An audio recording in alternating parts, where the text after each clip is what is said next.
And getting clear on your message is not always easy. So first thing you need to ask yourself as you're competing at any level, if this takes me all the way to the world finals, what do I want to say to the world?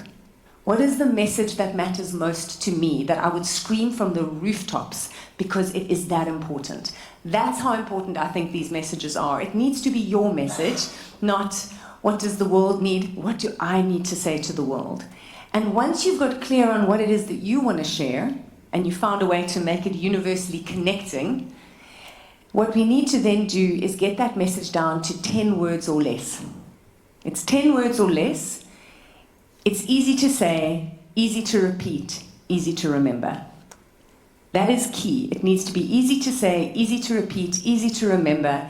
I like to think of it as a sticky statement. It sticks in people's minds, which means sometimes messages are cheesy because cheese sticks. So sometimes a little bit of cheese is not a bad thing, but it needs to be authentic. This is not an easy path to get to. I was very lucky with my semi-final speech because my mom always used to say to me, Verity, leave the world better than you find it. So I didn't have to ever recraft that message because it was one that had been given to me. The speech I won the world championships with, my dad's letter actually said, work on an attitude of gratitude, polish your goals daily, and watch for a miracle.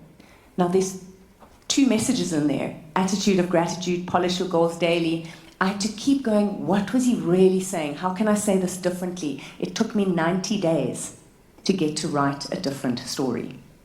I had be happy, be grateful, look for the good, change the way you look at things, and only through feedback from visiting clubs did I finally get to, he was telling me to write a different story. And it changed the whole speech. So you've got to be prepared to work hard at this step. It's not easy. And this you get from testing with audiences. But you'll know when you found your message. When I got off a call where I'd had that feedback, and I was like, how do I do this? What do I say? What was Dad saying? And it was like, he was telling me to, I said, tell a different story. And then my coach, Lance Miller, said, well, if you say right, it sounds a little bit more powerful. And as we said it, I was like, oh, this is what I want to say to the world. And I started crying. And then I knew I had my message. Okay,